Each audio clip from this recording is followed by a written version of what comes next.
different. I see the world in a different light. I see a different fight. They say I'm wrong because I believe in a different light. Under the same moon, but I see a different night. All on the same world, but I live a different life. Yes, we have our differences because of differences. It's hard to be close because we always keep our distance. But the difference is, you're a slave of who owns you, and I square that life.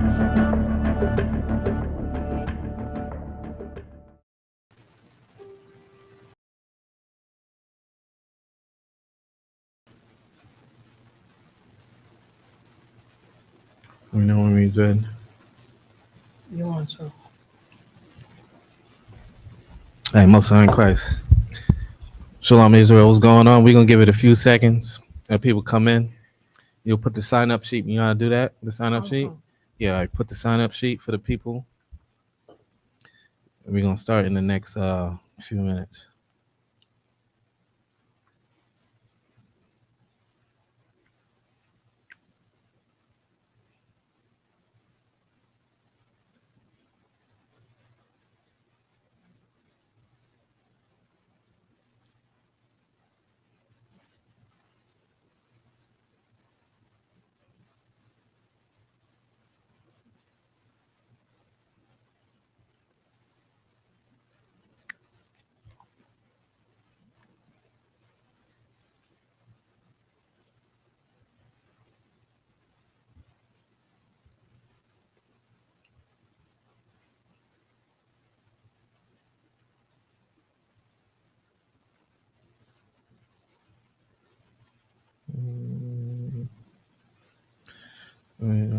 Let me know when you put the sheet.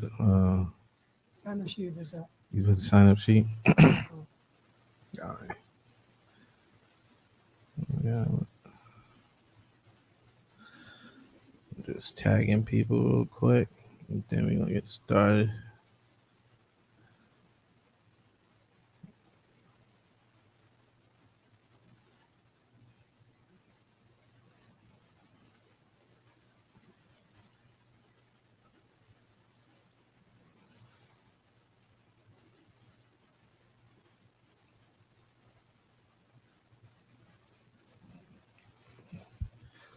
All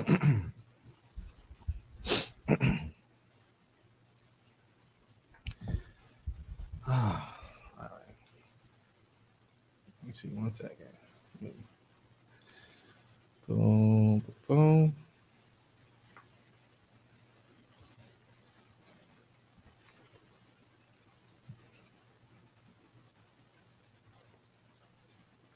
All right, we're gonna start now. We the ISUPK coming out of 1 West 125th Street, Harlem, New York. We've been doing this since 1969, and the so-called blacks, Hispanics, and Native Indians know that you are the lost sheep of the house of Israel. And this is the destruction of black streets, VOL.1. And what we do, as you don't know, if you haven't seen this, what I've been doing is going over black towns and black properties or black schools or anything that was black owned and destroyed by our oppressor. You know what I'm saying? As well, it's like, black people have this type of mentality that we can never leave the oppressor. We can never have towns of our own and not make it. When you really do the history, we had multiple towns.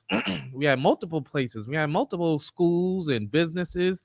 But the problem is anytime blacks, Hispanics, and Native Indians, anytime blacks, Hispanics, and Native Indians leave and have their own towns, your oppressors there to destroy it. Your oppressors there to make sure you don't have your own hospitals, your own banks, your own movie theaters, your own supermarkets. He's making sure that so-called blacks, Hispanics, and Native Indians are always fighting. So I'm here to show blacks, Hispanics, and Native Indians the different times and different places in history where our oppressor destroyed our towns. But today is a special time. What we're going to do today, we're going to go over Jewish tenants who wants to get blacks, Hispanics, and Native Indians out their own neighborhood, because being black people being Jews is hot as a hot topic at the moment. You know what I'm saying?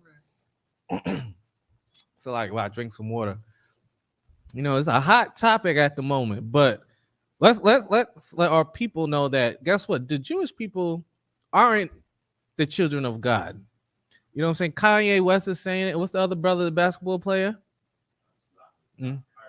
Yeah, Kyrie Irving and on the Brooklyn Nets, he's letting so-called blacks, Hispanics, and Native Indians know that they're the children of God. Hebrews to Negroes, you know, that's on Amazon. That's the hottest thing people are watching right now. You understand? But go ahead, Prasad. Like I said, that documentary been out for a while already. Listen, I know that documentary's been out for years. Years. I don't even know how long that documentary been out, but it's been out for a long time. You understand? But the point I'm trying to get our people to realize, listen, your oppressor, the Jewish man, he's your oppressor too. Just because he calls himself a Jewish man, Amalek, you know what I'm saying, his Sephardic, you know what I'm saying, he is still the white man, which is the devil that the Bible speaks of, man. And because of that, we're gonna go into certain things that he discriminates against his own black so-called Jewish community, and it's on his own forms. We're gonna go into him wanted white tenants so they could kick out black tenants. This is Jewish people I'm talking about. The Jewish people who hate to hear right now that a black man, a Negro, is the real Jew. The ones that's canceling our brother Kanye West and what's Kyrie Irving? Kyrie Irving. Yeah, listen, our brothers that's getting canceled for just saying black people are Jewish. I mean, black people are Jews too. What's wrong with that, man? Listen, like I said online, you could be anything you want for Halloween, but after the Halloween's done, you can't be a Jew. You know what I'm saying? You be whatever you want for Halloween. Remember, Halloween was the 31st. What was that, on Saturday? Last Saturday? And what were they doing? You could be a toaster. You could be a plant. You could be a superhero. You could be Thor. You could be anything they know is fake. But the next day, if you say you're a Jew, listen, you can't be that. Can't be that. You could be Thor, you could be Superman, you could be whoever you want. But you want to be King David, you want to be Solomon, you want to be Jeremiah, you want to be the lines of those prophets and priests. Listen, you can't be. You just be a nigga. You know what I'm saying? Just be a wetback. Just be everything but what I want to be. You know what I'm saying? If I could, sorry. Let's get this scripture that we always bring out during this this class. Let's get Deuteronomy 32:7. Deuteronomy chapter 32 verse 7. I'm gonna get it here right here on the computer. Yeah, if you got it, go ahead, read it. Whoever got it, you know what I'm saying? No discrimination. Anyone can read it. I got this one too. Mm-hmm. Deuteronomy chapter 32 verse 7. Right. Remember the days of old. It says what? Remember the days of old. And this is what we always bring out during this whole compilation that we're doing of destruction of black streets. You know what I'm saying? Your oppressor wants to destroy everything about you. He wants to make sure there's nothing left of your culture, of your supermarkets, of your food, your inventions. He wants to make sure he made everything. He wants to make sure he's the real Jew. He wants to make sure, God, listen, you can't even be a nigga no more. You understand what I'm saying? You can't even be that. At least back then, you can be black. Can't even be black no more. Can't even do that. Why? Because they in your neighborhoods. At least you had that terrible neighborhood that you was, and you would never see your oppressor. He'll try to arrest you somewhere else in a nice neighborhood, but guess what? He's in your neighborhoods tenfold. Why? Because Sally is there shopping at Whole Foods. You know what I'm saying? Because Sally's there now and Karen's there now. Now we got to have double the patrol there to make sure Sally can walk safely down 125th Street, Harlem, New York, and not get bombarded by blacks, Hispanics, and Native Indians, man. Sorry, but the scripture says what? Remember the days of old. Right. It says, remember the days of old. Keep going. Consider the years of many generations. And this is what's important, as always, is remembering the days of old. This is what blacks, Hispanics, and Native Indians are struggling with right now as we speak. Saying black people are the true Jews of the Bible. Or just even if you go down Kanye's route, Kanye like black people are Jews too. He's not even saying white people ain't Jews. He's just saying, yo, guess what? Black people is Jews too, and they're trying to throw him under the goddamn earth. You know what I'm saying? If the earth was flat, guess what? They try to throw him under the earth. You know what I'm saying? That's how they feel about hearing black people are the children of God. But for us, guess what? It says what? They considered the years of many generations. Right, but it says, remember the days of old, man. And that's what blacks, Hispanics, and Native Indians need to remember. We need to remember the days of old, not just any days of old, but when you read this chapter, it's talking about the days of Abraham, Isaac, and Jacob, man. Remember, Moses is talking to the Israelites. You got to remember the days of what happened back then. Remember your ancestor, Abraham, Isaac, and Jacob, man. If they did whatever they wanted to do, we would not be here. We wouldn't be considered the children of Israel. You know, they might be actually right if it wasn't for our ancestors, man. The white man couldn't say he's a Jew and prove it and do all this and what? And we'll just be fighting and murdering and killing each other forever until there's not one Negro left. But it says, remember the days of old, consider the years of many generations, not just your generation, but many generations that were before you and those that come after you. Because guess what? You have to look out for the next set of blacks, Hispanics, and Native Indians that's going to come up. You don't want them to be destroyed, right? So that's why so-called brotherhood and sisterhood is important in the so-called black community, man. Because without that, the next generation that we supposed to look after is going to be doomed. And they need that more than ever. Because why? A brother can say he's a dog. I identify as a dog. You know what I'm saying? I am non-binary / primary memory card / PS2 blah blah blah. You know what I'm saying? You can identify as whatever you want to, and that is fine, but you can't be a Jew. Just remember that. You could do whatever you want to do. You could be non-binary. You could even call yourself they. You know what I'm saying? You could call yourself a they, it, she, him, whatever. But you can't be a Jew. You can't be the children of God. And that's why this scripture is important, because it says, remember the days of old, consider the years of many generations. Keep going. Oh, God. Ask thy father. Ask what? Thy father. Ask thy father, man. Ask your father what it's like to be a nigga. Ask Shalaya Allah what it's like to be a nigga, man. He's going to tell you. Go ahead, sir. Let him know. Get the mic. Let him know how it is to be a nigga. Let me tell you, it is to be a nigga. You know what I'm saying? It's very difficult and hard to be a nigga. You're not appreciated. You're overworked. You're underpaid. You understand what I'm saying? Your hard work goes nowhere. It's a dead end. You know what I'm saying? It's hard being a nigga. You understand what I'm saying? You can have as much intelligence as you want. You can be more intelligent than the oppressor. You're still a nigga, so you don't have that intelligence. Right. You understand what I'm saying? You got to be patient and courteous and kind to people that are not patient and courteous and kind to you.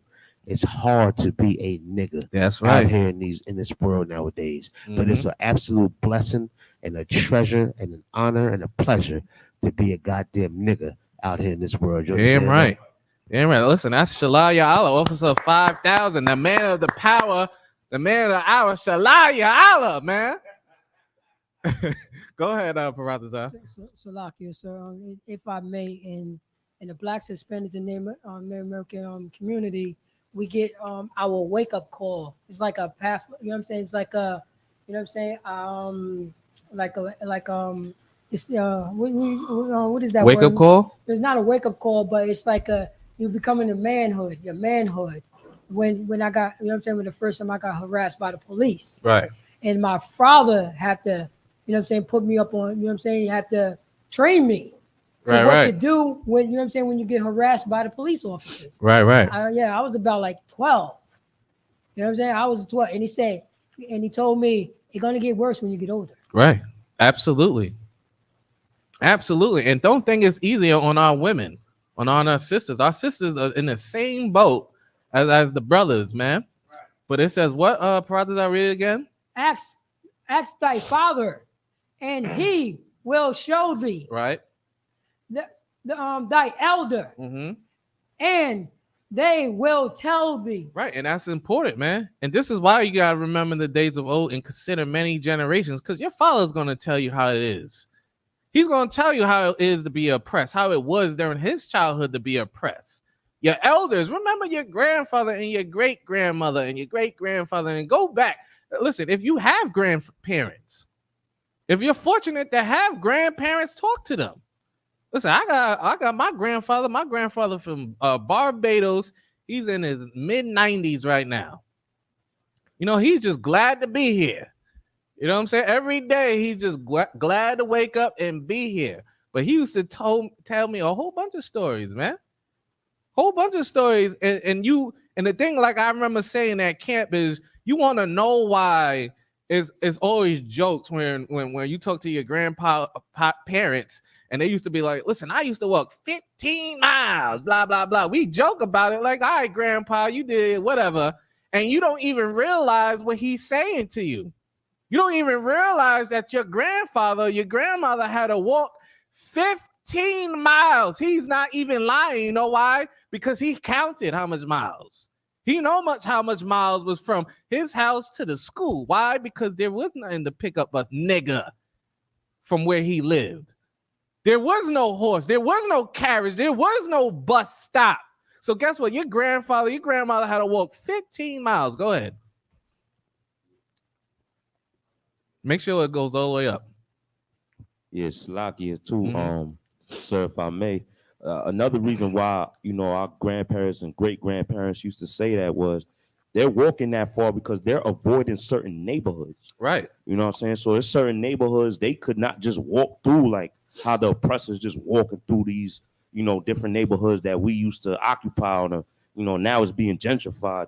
They couldn't walk through those neighborhoods. That's They right. was risking their life walking through them neighborhoods. Right. So when they saying they walking 15 miles, 10 miles and everything like that, that's because it was either that or risk getting killed or kidnapped or missing. You know what I'm saying? A lot of those people that were quote unquote missing, they never got reported. So it's a lot. No, listen, and that's important. You understand? That's important, but let's not divert from the topic. We're gonna get into what we're gonna get into, right? So let me go to that first article. The first article we're gonna get into was it's called Ford, and guess who is by? It's by Amalek themselves, their own Jewish community, right? So if you could share the screen so the brothers and sisters online can see the article. I mean, if you can't, don't worry about it, but we're gonna read it. What was the first one that you want? The Ford, where it says Black Jews are being cast out. Let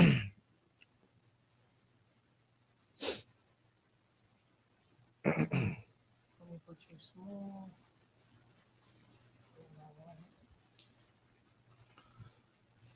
Okay.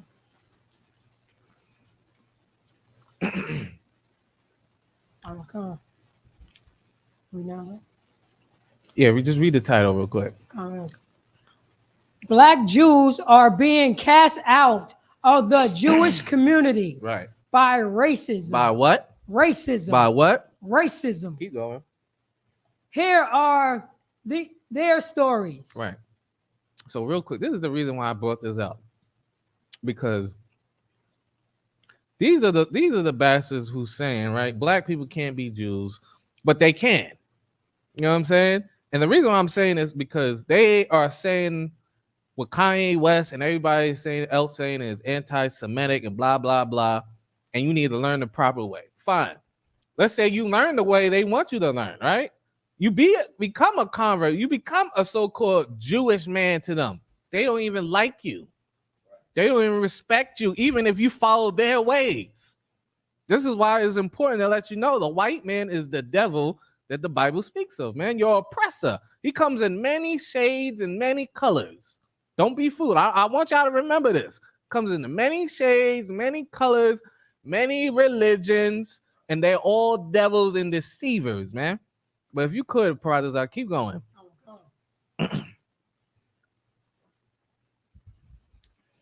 If someone asks you to name the most urgent crisis facing the Jewish community, Mm-hmm. anti-blackness, Right. or intro community racism Right. might not be among your first thoughts, Right.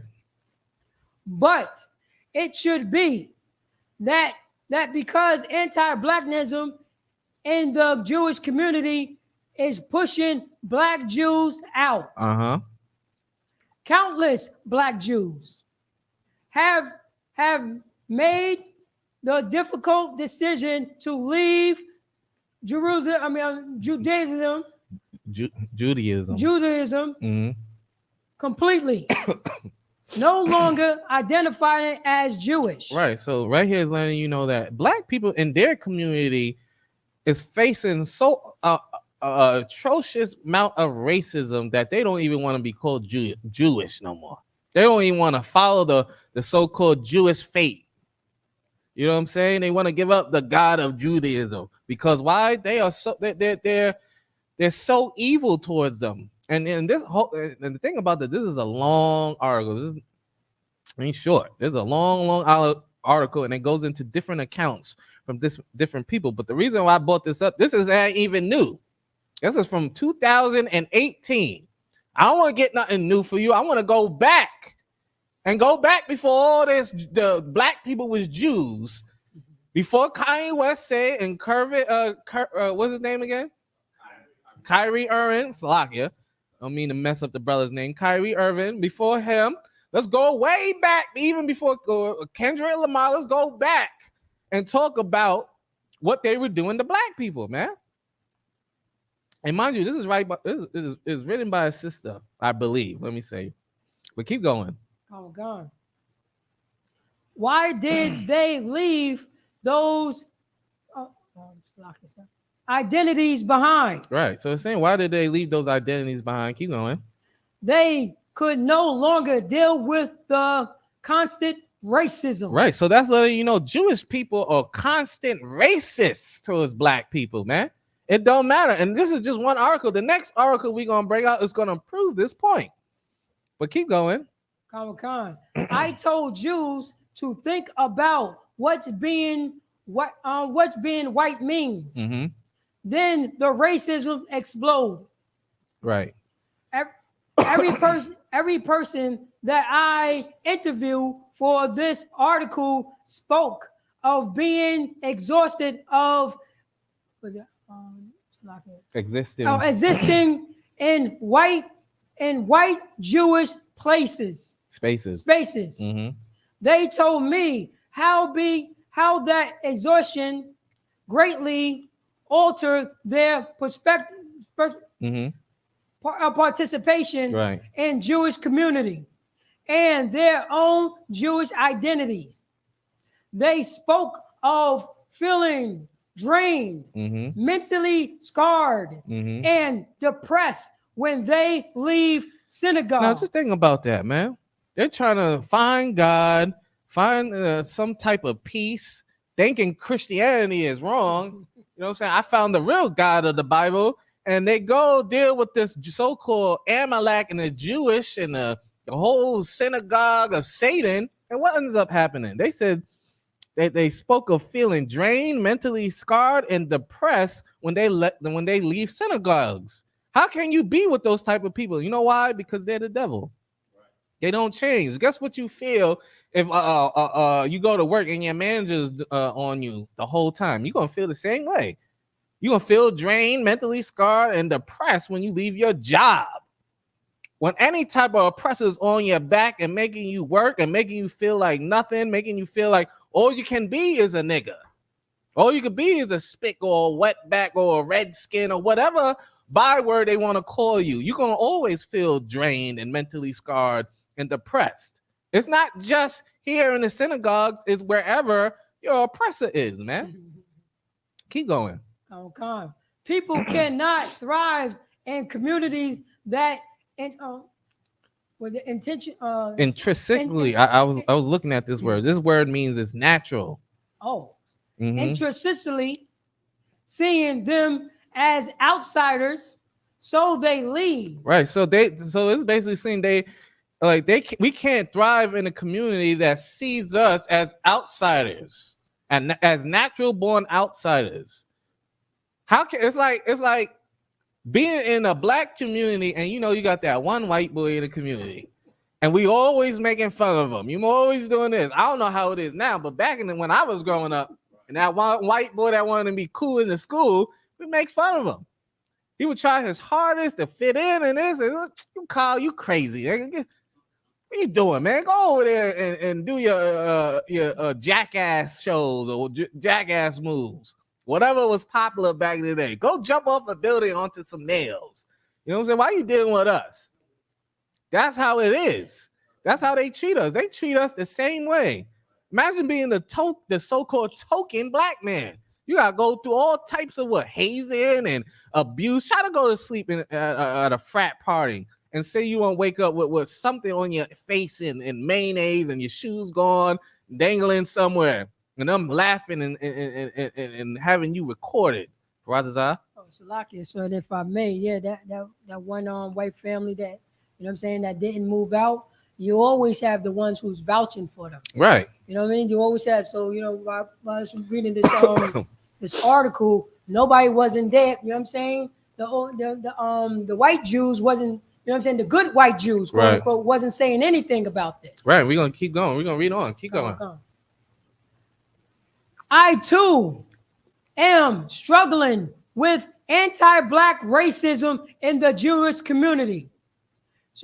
Struggling to stay part of a community that all too often I feel doesn't want me. Right. It's good. Many times I considered giving up. Conducting these interviews was in a way validate. It's like I didn't even see where. Like, hold on. Conducting these interviews was in a way of validating, showing me I wasn't alone in my experience or feelings. Validated and tragic. You keep going. One of the reasons I love black gospel music so much is that I can think of no holier sound that the voice of black folks raising in unison. Listen, and you know what's so crazy about this? This person is saying, like, listen, the Jewish community was so racist that I love it. That's why I love the Christian church better, because when I saw black people holier together singing in unison, I knew that was the holy place. I knew that was God's state. And that's how you know at the end of the day, the Christian church needs to be destroyed. Because people think because all black people singing in unison and harmonizing, that's how great black people are. Because what? Go down there and by the subway, you're going to see some unfortunate brothers that's poor, and that's what they're going to be doing, singing, harmonizing for a coin. And what? You going to think God's there too? Because why they harmonizing and making you feel good and like, damn, this is where God is. This is why blacks, Hispanics, and Native Indians, you need the ISUPK, man. You need Commanding General Yohana to teach you the proper way, because if this person leaves Judaism, what they gonna go back to? The Christian church. You're gonna go back to the white Jesus, right? You're gonna leave one people who so-called white, Jewish, a light complexion, to go where? To another place where you worship what? A white God. Ain't no difference. Ain't no difference. Guess what? The Catholic hates you. The Jewish community hates you. The Seventh-day Adventists, they hate you. Every community hates so-called blacks, Hispanics, and Native Indians. Your own community hates you. You can't even stand your own people half the damn time. This is why we need each other. Brotherhood and sisterhood is absolutely important. But keep going, Parazal. Come on. And in having these interviews, I got the privilege of listening to a choir of black voices telling me their story about being Jewish in spaces that do not want or respect black people. Right. So This goes down. There's a lot of stuff in here, right? So let me just skim through it, but I want you to start reading certain places. All right, so the next line says, everyone in the Jewish community needs to listen to this chorus. There's urgent soul and immersive crisis. When Black Jews constantly feel exhausted and devalued, no matter what Jewish space they're in, it's a crisis. When people grow up hearing that rabbi and their own grandfather use racial slurs, it's a crisis. When people are called fake Jews, just listen to what it says. When people are called fake Jews or threatened with bodily harm for speaking out against racism, it's a crisis. When Jewishness is lost through generations because of racism, it's a crisis. When Black people with Jewish ancestry become anti-Semitic because they've grown to hate the community that hates them, it's a crisis. So this right here is letting you know, no matter what Black people do, it's always a crisis for us. There's always a hate speech. There's always that. There's always this. There's always pull yourself up from your bootstrap. There's always, why don't you work harder than this? Johnny did it. You can do it. This is letting you know, no matter what, that you a nigga, no matter what, where you at. And this is why this article is important, because it's from Black people who's in the Jewish community. Because what they gonna get Kanye West and Kyrie Irving to do? They're gonna go talk to some Jewish leaders. But those leaders is only gonna be white Jewish leaders, right? There ain't no Black Jewish leaders. There ain't none, right? Or why don't they give him Black Jewish people to talk to? Why don't they do that? But the problem is they're gonna give them Black Jewish people to talk to, and what they gonna say? These Jewish people are right, man. You know what they went through? Mm-hmm. You know what they went through? They went through the Holocaust. They went through atrocious things, man. How can you say this at anti-Semitic things? Or they gonna let him talk to these Black Jews, where they say there's racism in the Jewish community, there's slurs. They called them fake Jews. You know why? Because the white man's the devil. He's the devil. The Jewish man, he's the synagogue of Satan, and he knows that. And because he knows that, he wants to make sure your life is a living hell on this earth, man. But right, we're gonna skip that. Drop down. You see where it says Monique 33 from Borough Park, Brooklyn. Read that. So it says one of the things Monique finds. Monique 32 from Brooklyn, from Borough Park, Brooklyn. Right. One of the things Monique finds most unifying. So one thing Monique's find most unnerving. Salaki, sir. Unnerving is the starring. Starting. She lived in the same ultra Orthodox community where she lived during. Something just happened. Where she living during her conversion, and the starting has been a constant from the beginning. Of course, it's not just starting. She remembered one preach said her when her mentor. Where it says, where you at? Of course, it's not just starting. She remembers her one. I forget. It's like Pasher. It's something they do tradition. When her mentors were out of town and they had arranged her to go to a rabbi's house as a prerequisite for attending this seder. The rabbi interrogated Monique. So when she goes to the event, the rabbi is like, "What you doing here? Do you belong here?" So the rabbi is interrogating her. So keep going. Shift again. Okay. Right at the bottom. What does it say?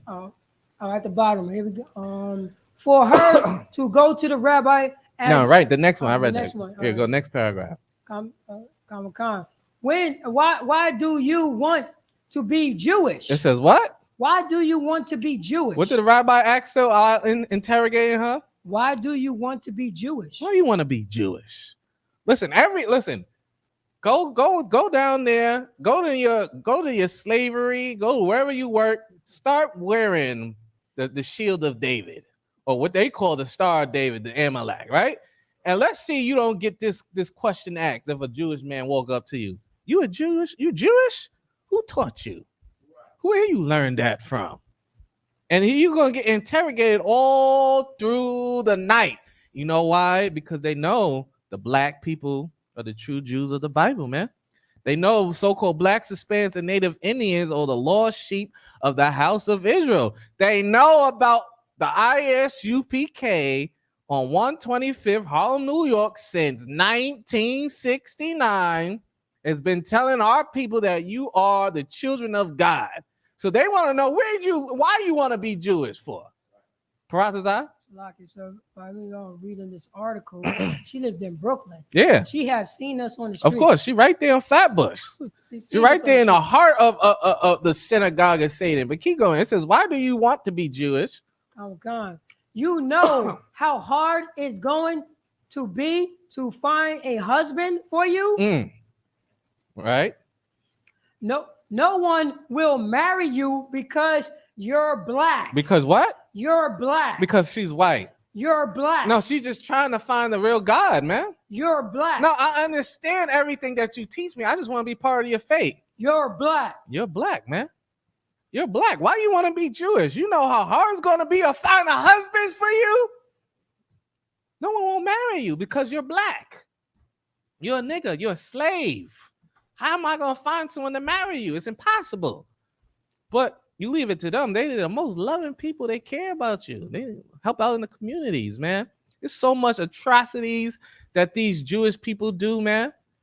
It just so happened. You remember that they followed a brother on his birthday and beat him half to death. He just got a settlement, man. It was years ago. Damn, it was like 2014, 2013. Beat the brother half to death. Brothers are lucky, so they thought that, you know what I'm saying, he fit a description. Right. Jewish people on patrol.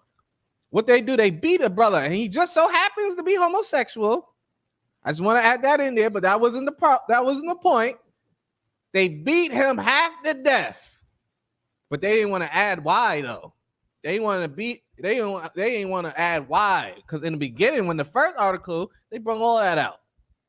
That Jewish man assaulted a gay black man, assaulted him, and guess what? They try to hide all of it. They try to get a Jewish ambulance, all that, try to throw him to the side, all that. It's showing you what type of people these are, man. They just the same as any old oppressor, a Spaniard, British. I don't care where he from. If he comes from the line of Esau, he's a devil. He's a deceiver. But keep going, brothers. What else it says?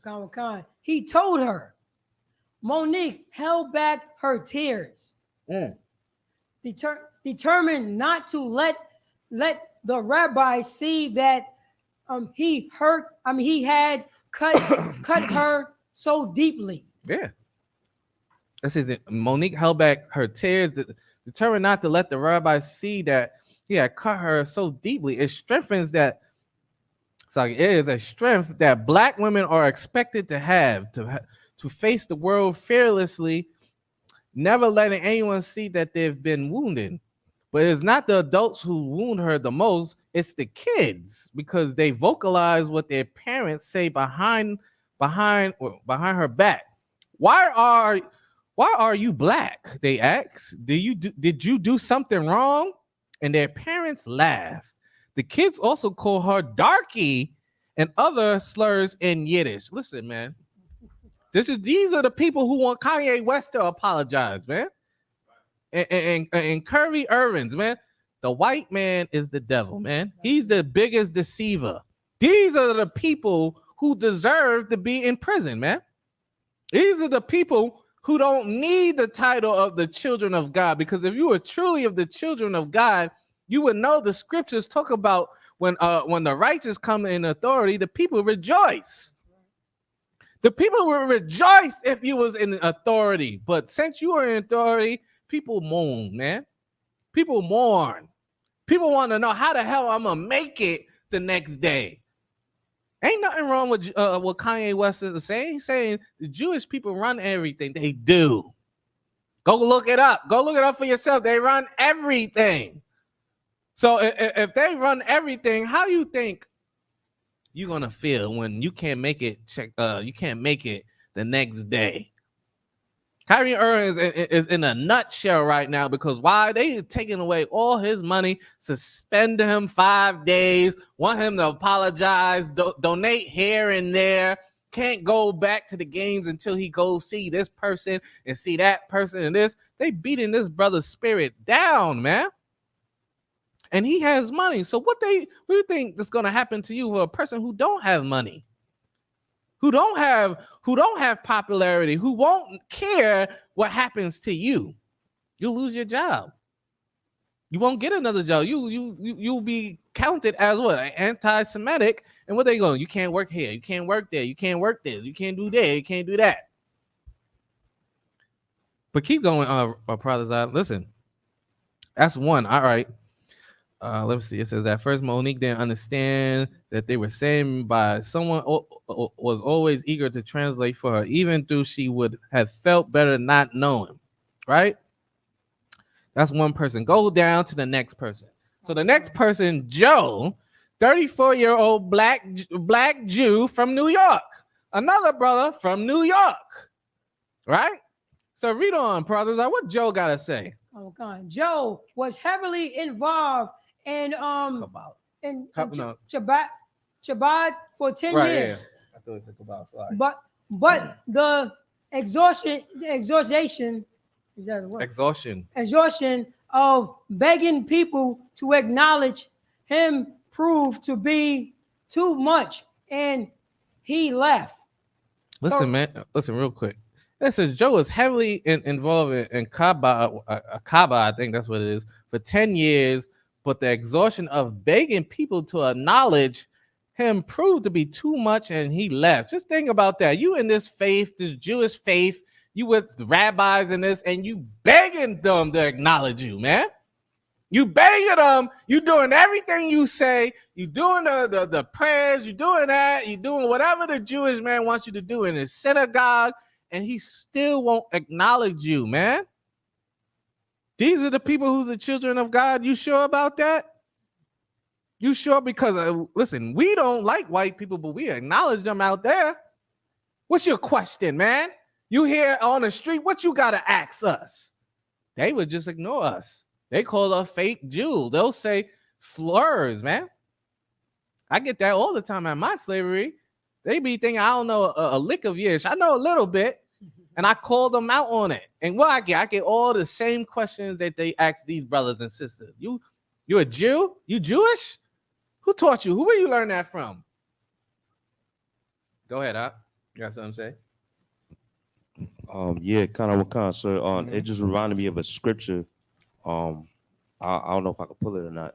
No, go ahead, pull it. Kind of Jeremiah chapter 2 verse 33, right? Which says, "Why trimmest thy ways to seek love?" Right. Therefore, hast thou also taught the wicked ones thy ways. But yeah, that first part came to my mind. Right. Listen, read it one more time. Jeremiah chapter 2 verse 33. Mm-hmm. Why trimmest thy ways, Salakia? Why trimmest thou way to seek love? Right, and that's what this brother was doing, man. He was trimming his ways to seek love. And the sad part about it is he's not really trimming his ways because this so-called religion, this way of life belongs to him. This belongs to you. The Torah belongs to so-called Blacks, Hispanics, and Native Indians. But the problem is you're mentally a slave that you think, listen, I gotta break off from Christianity and take on this religion and this way of life so I could finally be appreciated when they don't like you there either. They think you a nigga there too. But keep going on, brothers. What else we got? The racism he experienced and witnessed in Chabad caused him deep mental anguish. Mm-hmm. And he found that he could no longer surround himself with racists, Right.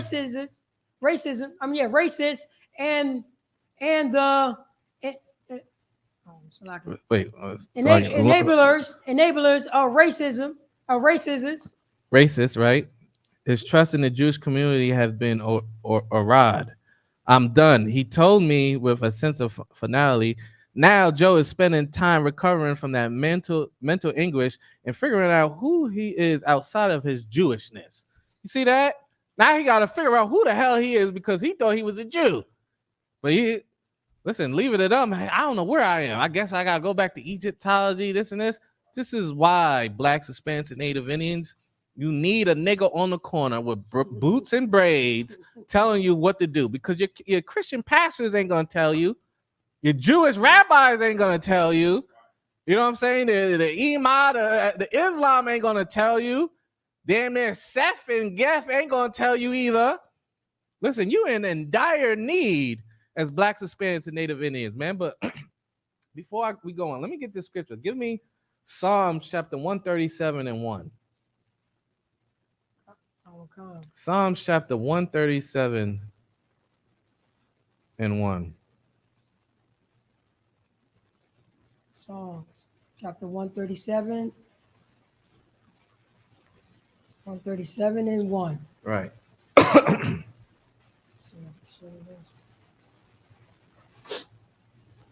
Psalms chapter 137 and 1.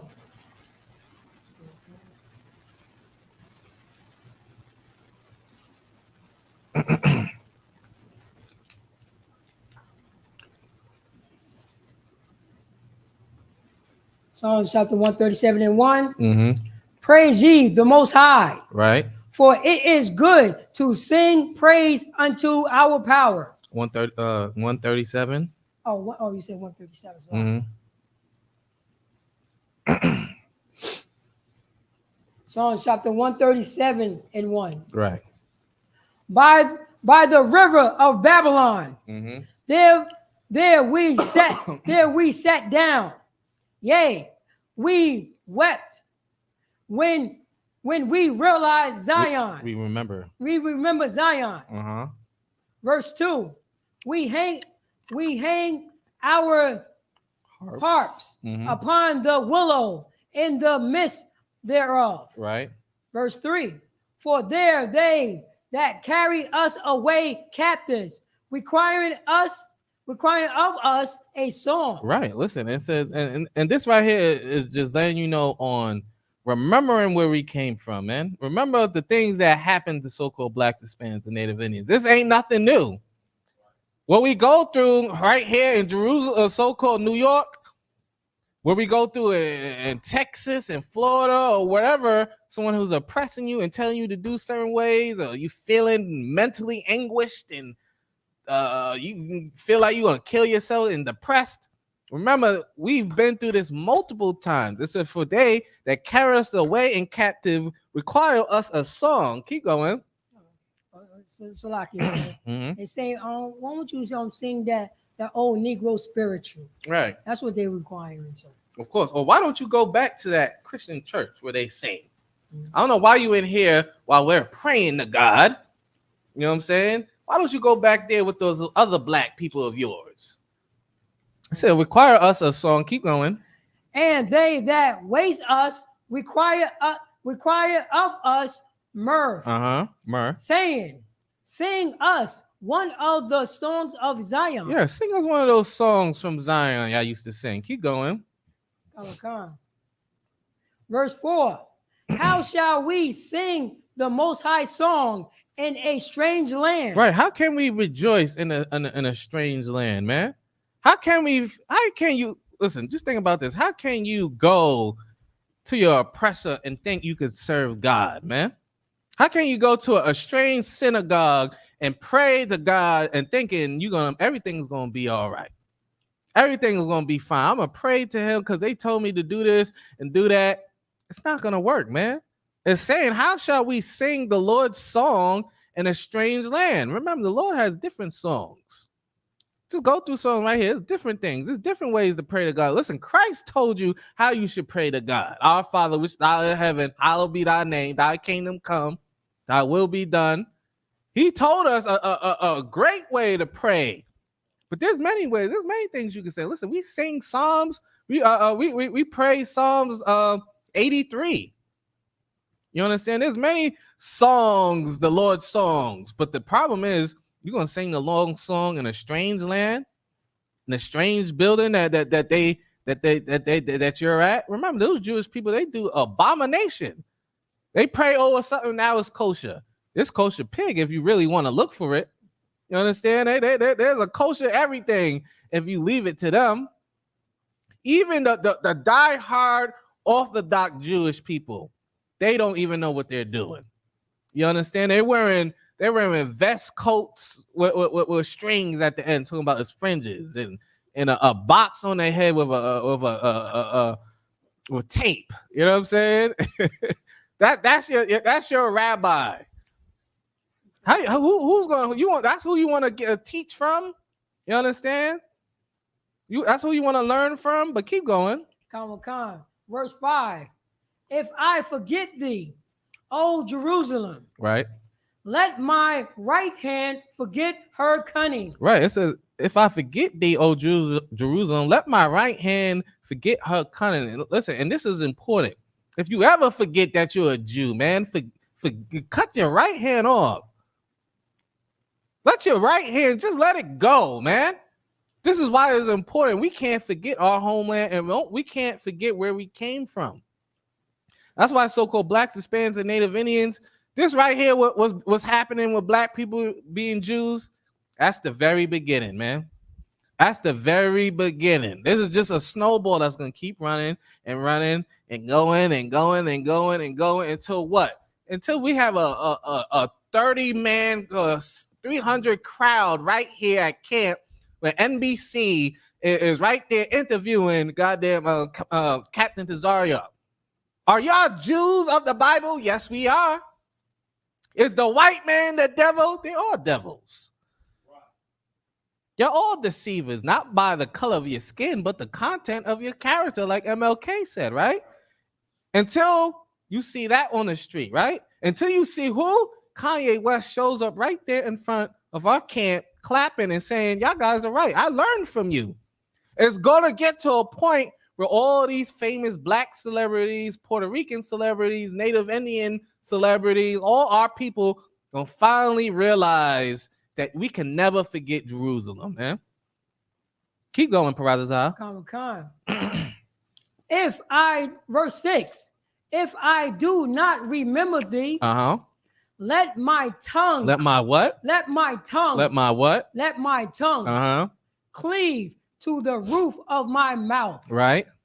If I prefer not Jerusalem above my chief joy. And this is what's important, man. This is letting you know how serious it is. We need to remember our the days of old. Remember what I brought out in the beginning of Deuteronomy 32:7. The reason why I bring that out every time we do this special class is because things like this. If I forget thee, O Jerusalem, let my right hand forget her cunning. If I do not remember thee, let my tongue cleave to the roof of my mouth. That's how you know, if you don't even remember the days, remember Jerusalem, man. Remember King David and King Solomon. Remember your prophets who used to battle day and night for their homeland, man. You gonna forget that? Well, I hope your tongue never speaks again, man. You gonna forget your black, Hispanic, and Native Indian brothers who are the children of Israel? I hope your tongue gets taken out your goddamn mouth, man. You gonna say black people ain't the true Jews? You gonna listen to this devil, this oppressor? I hope you can never speak ever again for saying some crazy wickedness like that. Keep going, verse 7. Verse 7. Remember, O Most High, the children of Edom. The children of what? Edom. The children of who? Edom. The white man is who? Edom. Some of the Jewish people are who? Edom. The Russians and the Spaniards and the conquistadors descent from who? Edom. Keep going. In the days of Jerusalem, who said, raise it, raise it, even to the foundation thereof. Right. Remember this. It says, remember, O Lord, the children of Edom in the day of Jerusalem when they said, raise it, raise it. Listen, tear it down. Tear it down. They said that back then. And guess what they say to us today? Take that down from them. Take that down. Harlem, they don't deserve it. Break it down. Tear it down. You in Florida, whatever, wherever neighborhood you in that used to be black and flourish, and now you seeing white people come in, what they saying? Tear that down. Tear it down. Why? Because they don't like seeing you with a righteous place. They don't like blacks, Hispanics, and Native Indians getting along, man. Remember, our homeland was gentrified. You don't think these places that we are going to be gentrified? You think you're going to be able to be whatever you want? And it's not going to be gentrified? Nuh-uh. You don't care if you're a Jewish holy man. You still a nigga. You still a darky, according to a Jewish man. You still going to be not remembered no matter. Wait, go back real quick. I'll go back. No, you don't have to go. Remember, he said he begging people to acknowledge him proved to be too much and he left.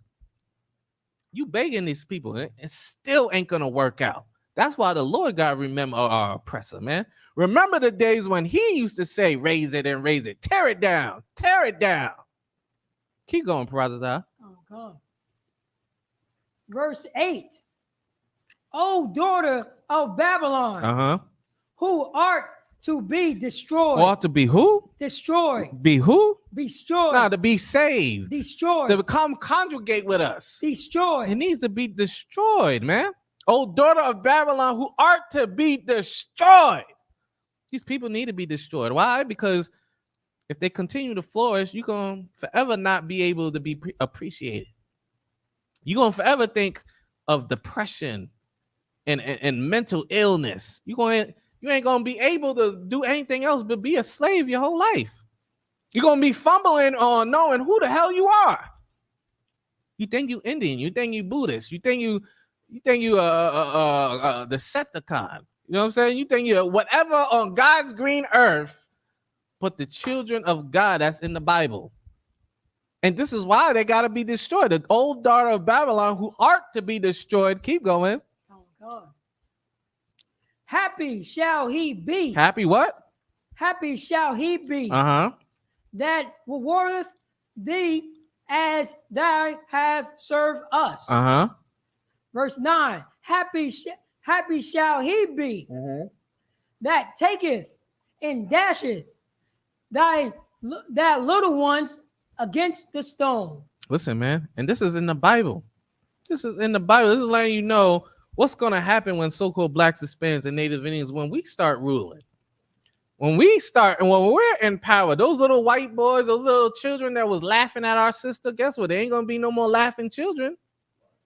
Ain't gonna be no more children saying evil things.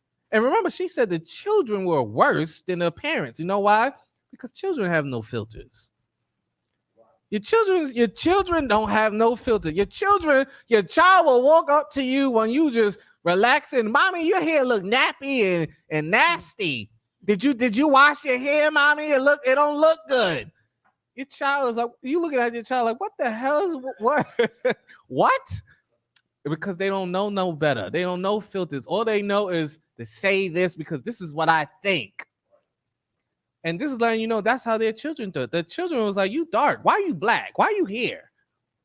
It's because they're learning from their parents that, listen, black people they are cursed. They're black because of this. They this and this. This is why they deserve death, man. This is why they deserve to be put in slavery. So maybe they could realize how it is to be taunt by our children. Ew, why are you so white? Why are you pale? Why are you here? Why you work for my daddy? Why? You a slave? You can't go, can you stop working? Can you come here? You can't go. Why? Maybe they need to be taunted for once. Maybe they need to understand what it is to be a true Jew. A true black, Hispanic, and Native Indian, that's the children of God. Because in the Bible, it talks about the children of God going through slavery, going through bywords and other type of negative words that they would call us, a type of abuse, a type of slavery, a type of work that no other people could withstand. Maybe they need to understand what it is to truly be a children of God, because they surely don't understand that. They surely don't. Brothers, Oh, Salakis, I still got to go back. They in New York City, they have seen us on the corners. right? Of Tell course. them that they are special people. Yeah, They of are course. God's chosen people. And these is brothers and sisters. Yeah, These is brothers absolutely. and sisters. They heard this and they shot right back. And that's why we so destroyed. That's the reason why we got to, you know what I'm saying, crush these Christian church, these Catholic church, the Muslim mouths, because, you know what I'm saying, they're not telling, you know what I'm saying, they're not telling who we are. And they fit the curses. Because those Mhm. people that's supposed to be God's people is doing the curses into, you know what I'm saying, the children of God. Those are the Right. signs. Listen, and before we go on to the next article, right? That's going to bring everything together. I just want to read this one more, right? Sarah, a 29-year-old black Jew from Tucson, Arizona. Now, this is a sister. Let's see, right? Jewish. Maybe, I'm not sure. Well, yes, she was adopted, black Jew. So let's see. It says Sarah was adopted by a white Jewish mother and her Mexican American father. Because she's adopted, many people don't consider her Jewish, but she was raised Jewish and has been in the community her whole life. Remember that she's been in her community the whole life. But microaggression and the constant assumption that she's a convert have caused her to retreat.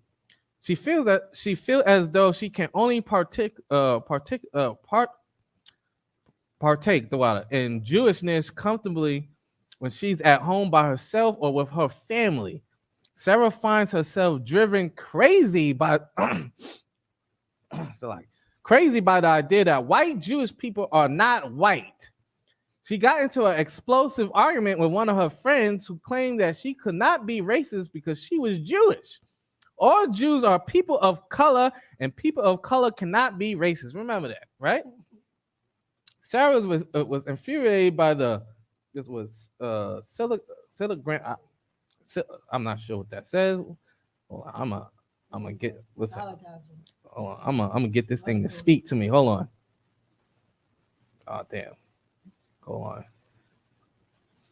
1 second, y'all. I need to know this word.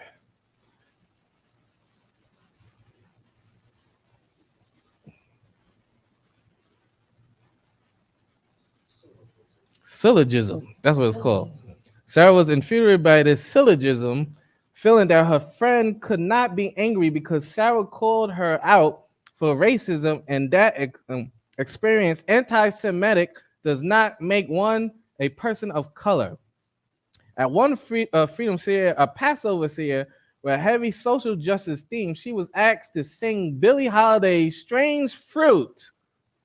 Remember what she was asked to say, "Strange Fruit," because the song about lynching of African Americans in the Deep South was significant to both the black and Jewish communities. After she sang the song, there was no discussion about the meaning of history behind the lyrics.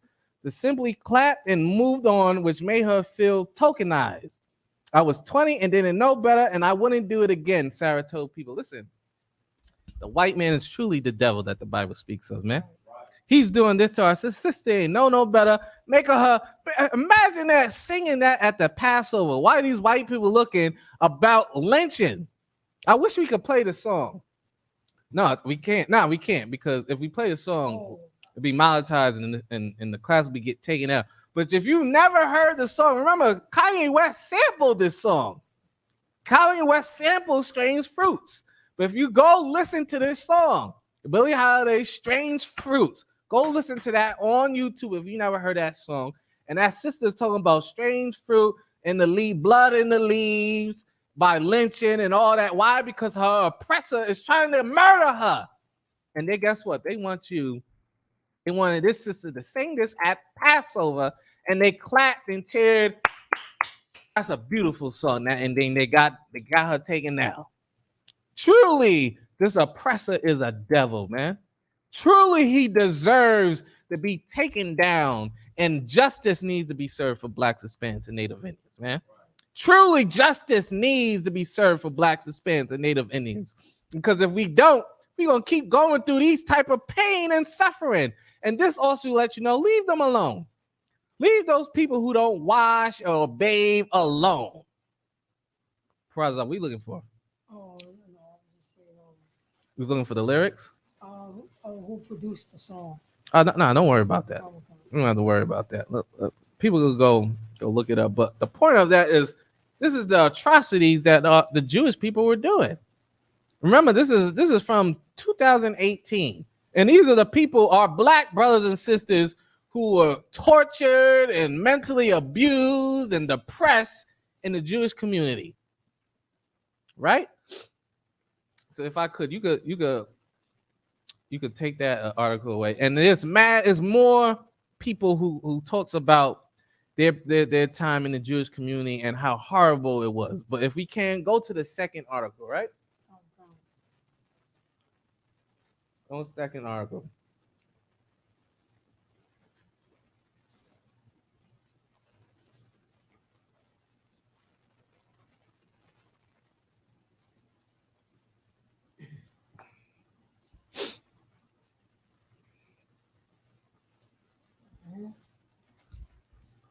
This is it right here, right? I put.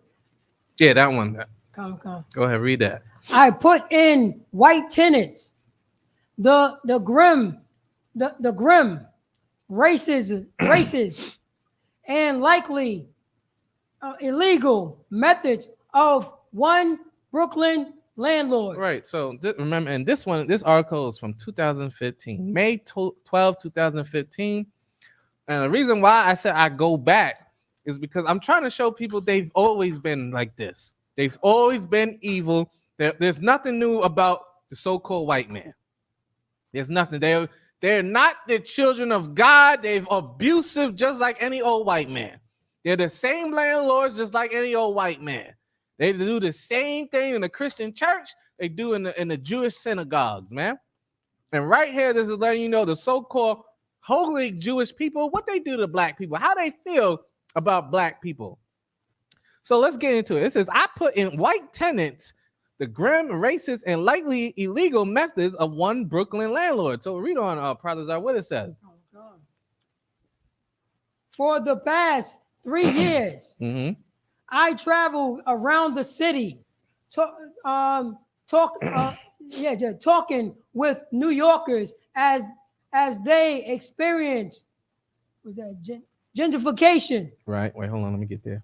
Yep. Gentrification. Keep going. There is little consensus. Consensus of the topic. Even the word itself is defined differently by each of us. I've spoken with tenants, activists, lawyers, investors, right, architects, right, construction workers, right, real estate agents, drug dealers. What? Drug dealers. He even spoke with who? Drug dealers. Keep going. Business owners. Many people, occupations serve several of these places. Spaces at once. A fact that underscore just how quickly this conversation became complicated. That's all right. And just think about it. This person talked to MAP. He even talked to drug dealers, and drug dealers is getting raped by Jewish people. They're getting their ties, their percentage taken away by drug dealers, man. Right? All right. So wait, in this little the little paragraph right here, it says Ephraim is both developed and landlord. His thick beard and heavy set frame make him look much older than his 26 years. He is a Hasidic, and he started buying buildings a few years ago in the wake of the housing crash. So imagine this: a 26-year-old Hasidic Jew was your landlord buying up buildings. So what does that say? Look, that's like, they own a lot of things. They have money, right? So keep going in process. I go down to the next paragraph. What it says? A real estate agent introduced us anytime, I mean, yeah, Anything. anything for that guy. Mm-hmm. Ephraim told me when I asked if I could interview him, Mm-hmm. we met in Prospect. What's it, Prospect Lafayette? Lafayette Garden, where I found him sitting in his parked car with the engine running. I hope. Hopped. What was that? I hopped in. I hopped into the passenger seat and went for an afternoon ride around through the neighborhood where he does most of his business. Mm-hmm. Bushwick, Bedford, Bedford side. and Crown Heights. Right here. So let's see. It says it is important to remember that Ephraim is one voice on a wide spectrum, and it is important to know that Ephraim is a. Oh, I can't even see that. What is it? Ephraim is a Fetichism. Let me see. I don't know what it says. I'm gonna get Google. I'm gonna say it. No, hold on. Pseudonym. So like pseudonym for reasons that will become obvious. Ephraim turns the car on, stammering through a request to hear that it's like to be a landlord in so many evolving Brooklyn neighborhoods. Ephraim nods and stares out the window as if he lacks the will or energy to answer such a broad question. Do you know anything about poverty or property? There's a deed and there's a note. Like with a car, if you have a lease, the title is in your name, but you don't actually own the car. The deed is to the house is the same thing. If you have a mortgage, the actual thing, the house is the bank's. So they have a note and they can transfer it to the other banks. They can sell it to big companies. They can make packages of notes. You still owe the deed that's yours. And if the banks wants to take it from you, they have to go through the process of foreclosure. If the house has a small mortgage, that's fine. You can sell the deed. But if the house is underwater, you can't really do anything with it, right? So we come up with the idea that banks take a long time before where they take the property away, and can take them up to 5-6 years. So we go to the owner, buy from him the deed, and then we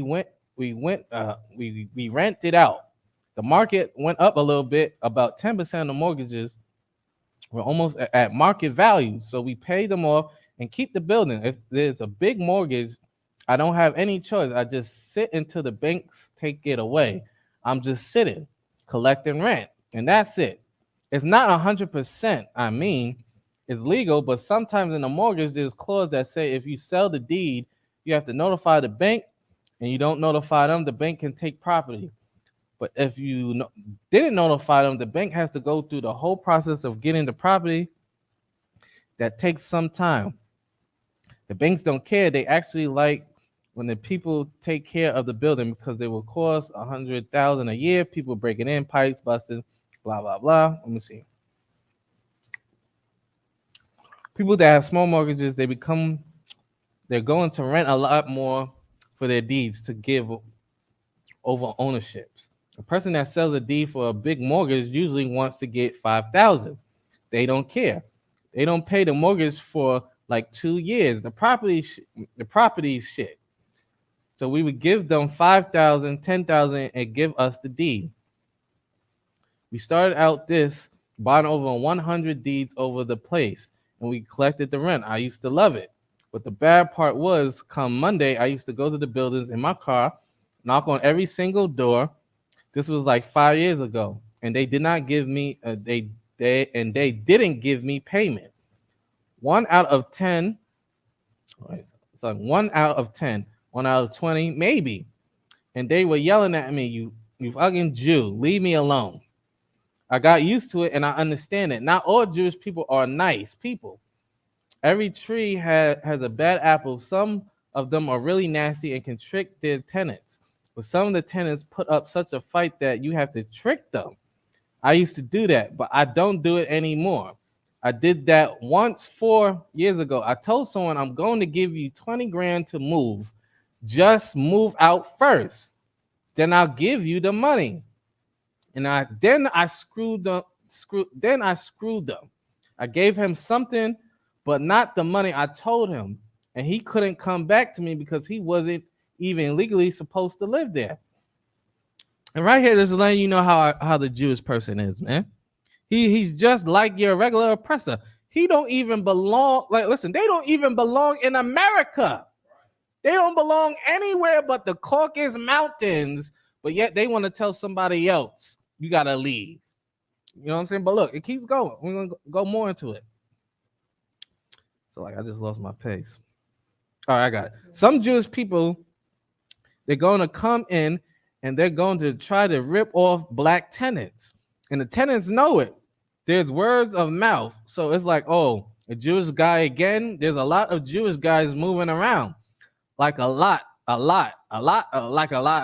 investors who are either Hasidic Jews or a little bit less, but they're Jewish. They're holding Bed-Stuy like this. He squeezed at the air in front of him, strangling it. So sometimes it's like, hello, this was our neighborhood. What are you doing here? And this is like, black people are trying to defend their neighborhood. They're not trying to give it up to the Jewish people. Why? Because the Jewish people want your neighborhoods. They want to move everybody in and kick you out. This has been going on forever, man. Forever. Okay, keep going down. It says we started in East New York. But we sold everything we had.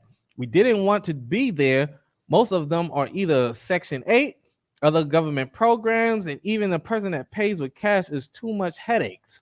So we sold everything over there, and we came out all the way to Park Slope.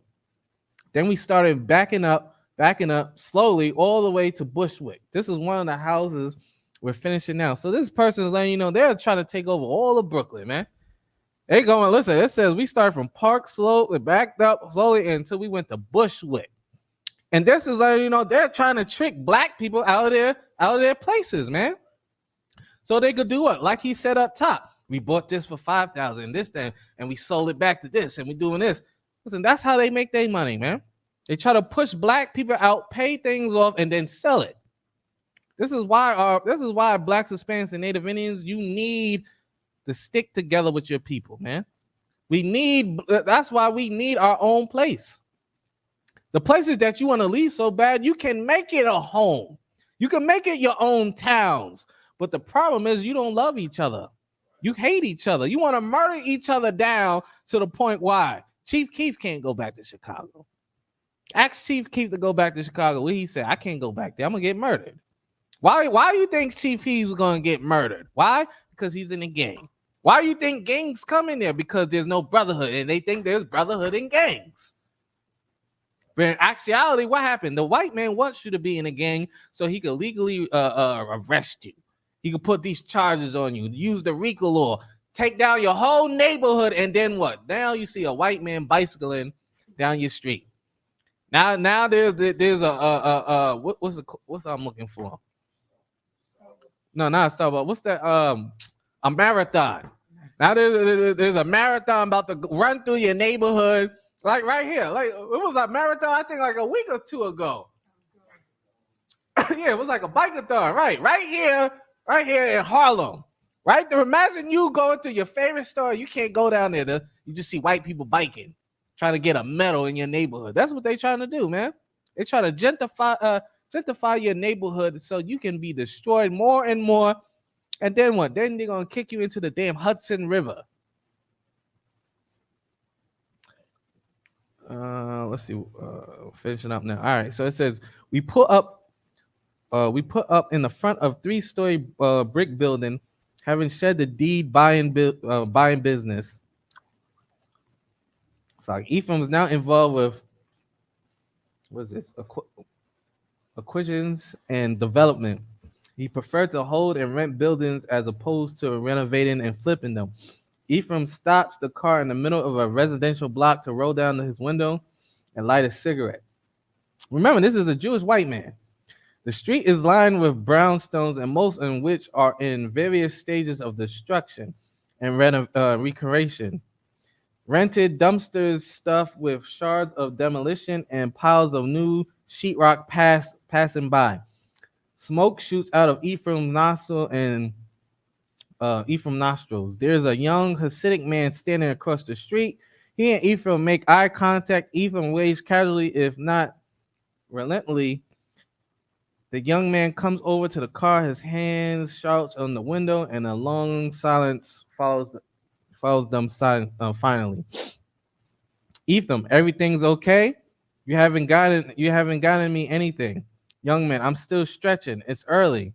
Ephraim, bring me something. You have my number, right? Young man, yeah. And he pauses. You don't have anything for me? Ephraim, no. What do you need?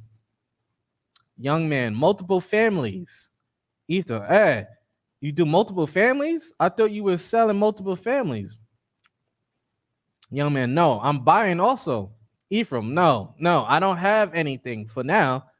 Young man, you don't have anything, huh? Ephraim, no. More silence while Ephraim makes a point of his disinterest playing with his phone. Then, Ephraim, if I have something, I have your number. Young man, okay. Ephraim tosses what's left of his cigarette and moves his hand towards the bottom to roll up the window. The glass emerges from the door with an electric hum, and the young man takes his hand away. They're like the new kids coming in. He laughs. He breaks for a few more phone calls. Many are carried out in Hebrew, though the profession's specialized words seem to be struck in English. Brownstone, skim coating, Prospect Park. I asked him what's the first thing is that he considers when deciding whether or not to buy any given building. We're small. We're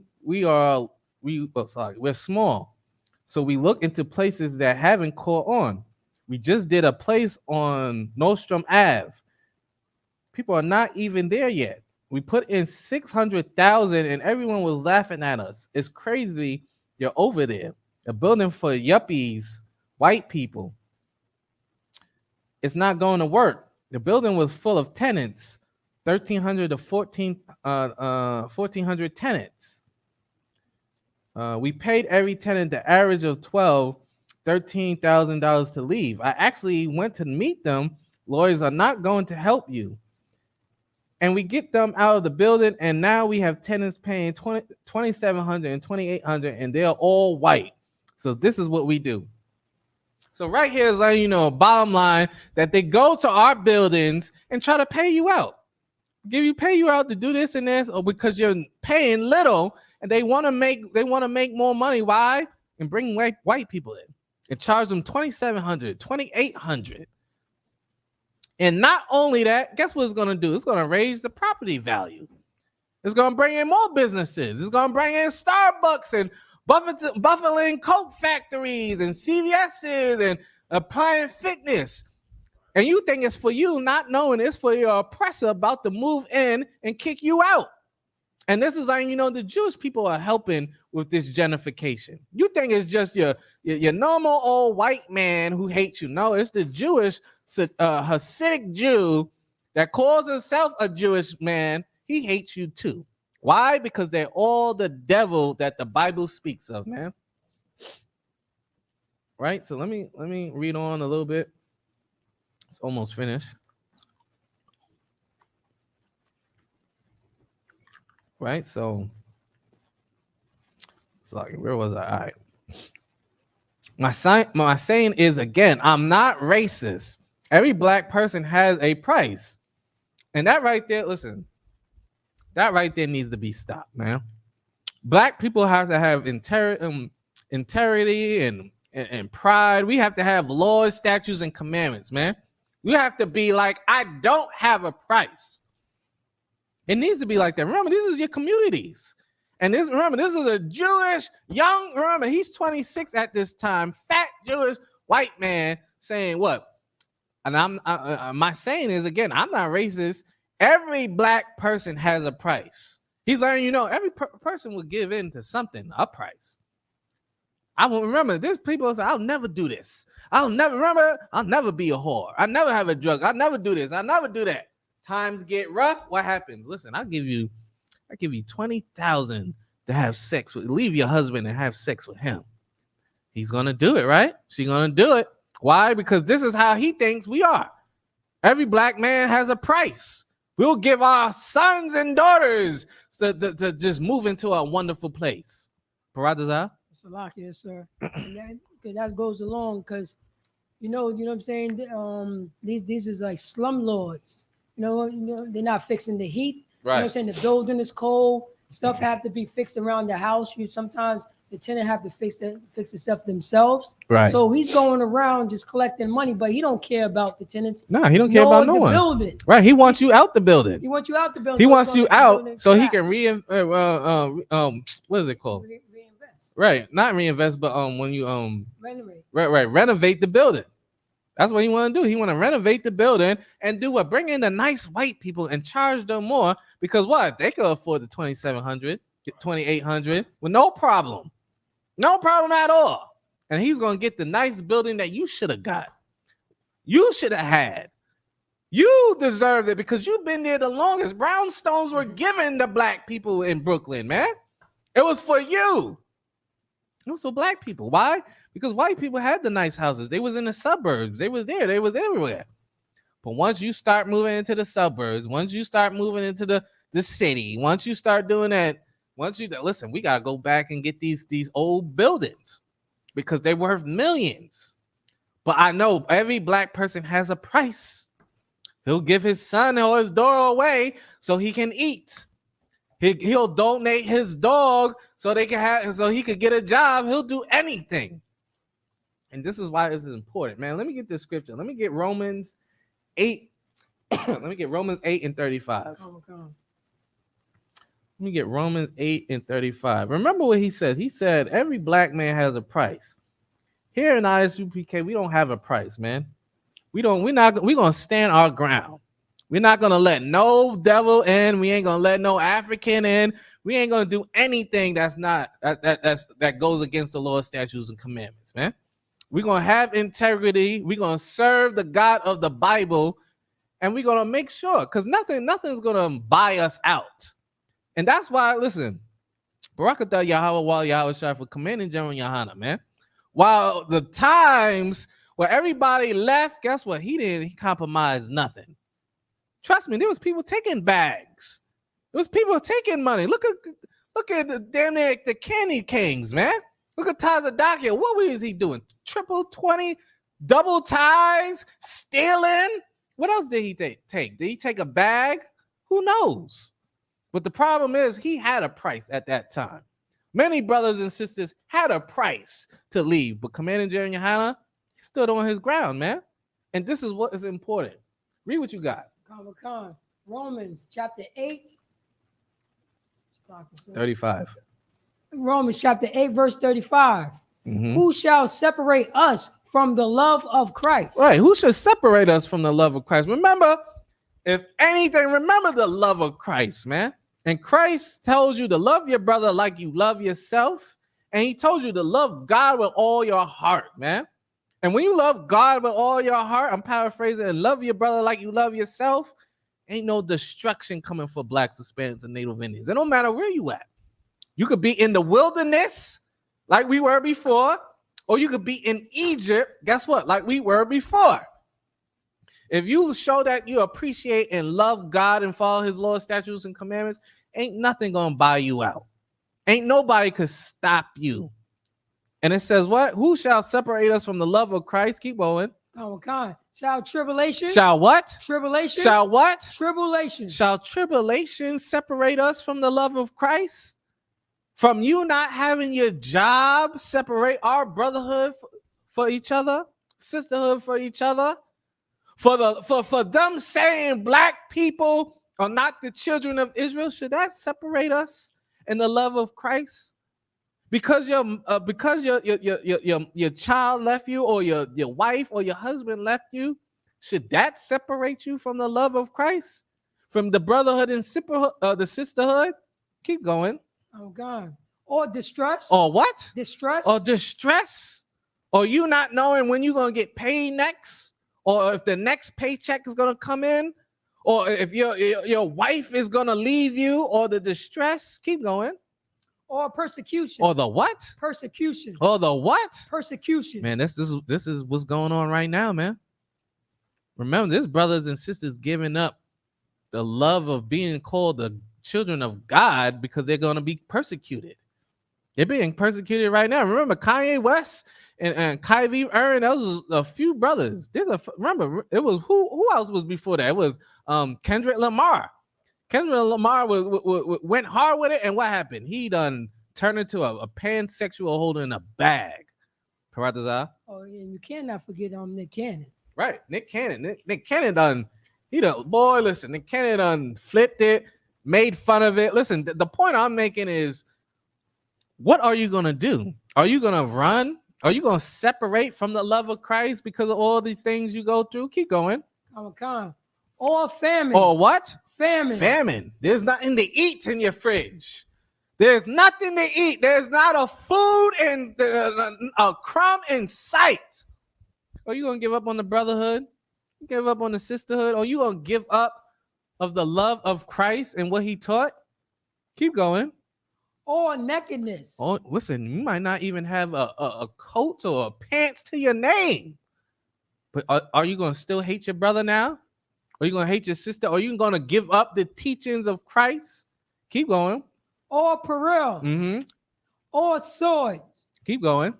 Verse 36. As it is written. Right. For thy sake we are killed all the days long. Keep going.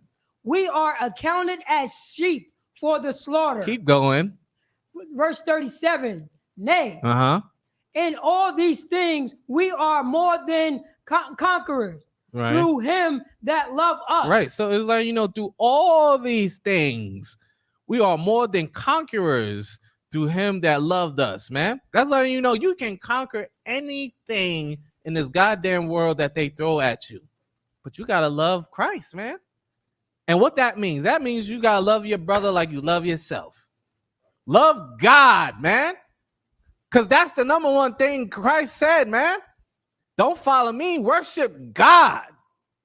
You want to get out of here? Come back and follow the Lord's statutes and commandments, man.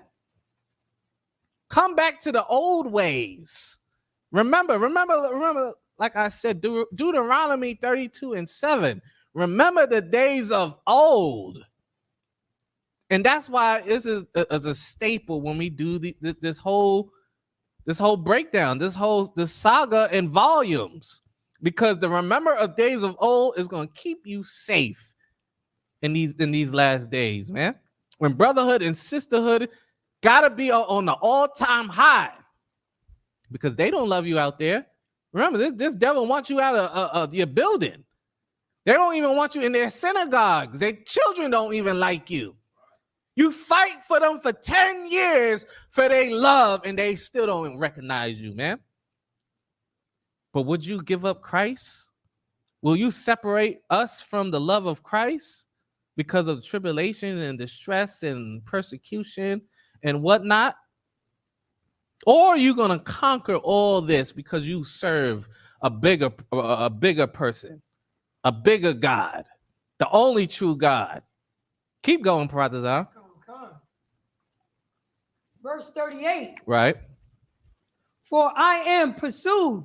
I am persuaded. Shalaki. For I am persuaded that neither death nor life, right, nor angels, nor principality, nor powers, nor things present, nor things to come. 39.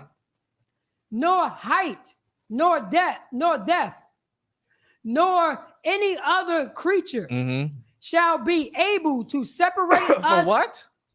Won't what? Oh, shall be able to separate us from the love of God, right? Which is in Christ Jesus our Lord. Listen, listen, you gotta understand what the scripture is saying. This right here is letting there is no price to my love for brotherhood and sisterhood, man. Right. It's letting right here, I don't give a damn if it's death nor life or an angel or principalities or powers or things present or things to come. No height, no depth, nor any other creature should be able to separate us from the love of God, man. And that's how we should be. Just think about that. That's letting you know I don't give a damn what it is. Nothing could buy me out from keeping me from my brothers and sisters. My King Yahweh Shai, my God, the Most High God Yahweh. Ain't nothing gonna give me to separate us, man, from that. And this is what we should remember. We should remember these things that's being said in the scriptures. Because if we study this, and when we did these things, we would know no one could buy you out. You would know you have a brothers all through this whole block who's gonna help you. Because why? Nothing's gonna stop us from being separated from the love of Christ. Not death, no life, no angel, no principalities, no powers, no things present or things to come. Nothing won't be able to stop us if we love each other more than anything in the world. Right? But let's finish up with the topic real quick. Because we don't got that much time, but I want to just finish this because we're basically finished. Right? So right, it says every black person has a price. The average price for a black person here in Bed-Stuy is $30,000. Up over there in the East New York is $10,000. Everyone wants them to leave, not because we don't like them. It's just they're messing up. They're bringing everything down. Not all of them. Most of them don't believe you at first. Oh, you Jewish people, you're a bunch of thieves. You're never going to give me my money. But once you start acting, having a base of people who know you, who you actually gave the money, it's better. Sometimes it's really tricky because you'll have one person willing to leave for $2,000 and another wants $20,000. And the second the guy finds out the guy is getting 20, he says, hell no, I'm not leaving. I want 22. They don't know they don't know. Here he lowers his voice. So he said, they don't know, man. Listen, what I'm about to tell you, they don't know this. That even if they get the money and they left, they could always come back. They don't know that part. It's so scary sometimes because they come up in the middle of construction and say, it's my property. I didn't understand what I was signing and I want to come back. Some blacks have an attorney and everything. So I try to make them happy, even if they're going to go for $7,000 or $8,000.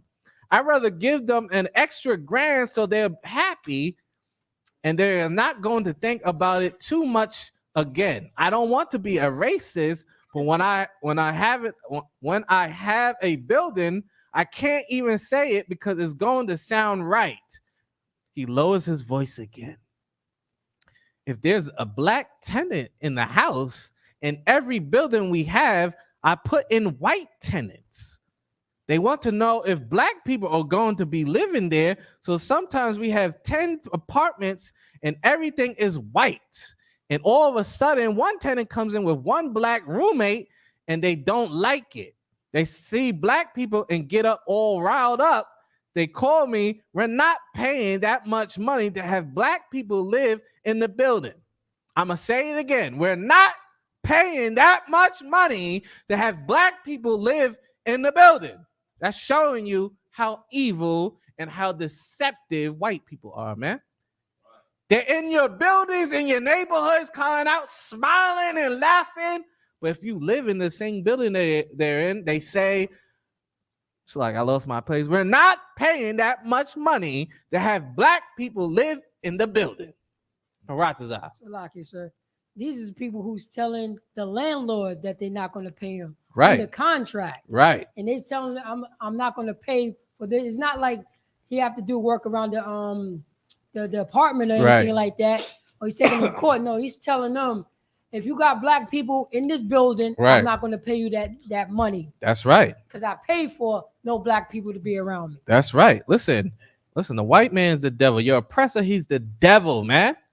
Both of them, the Jewish man and the day-by-day white regular man you see every day. They both the same.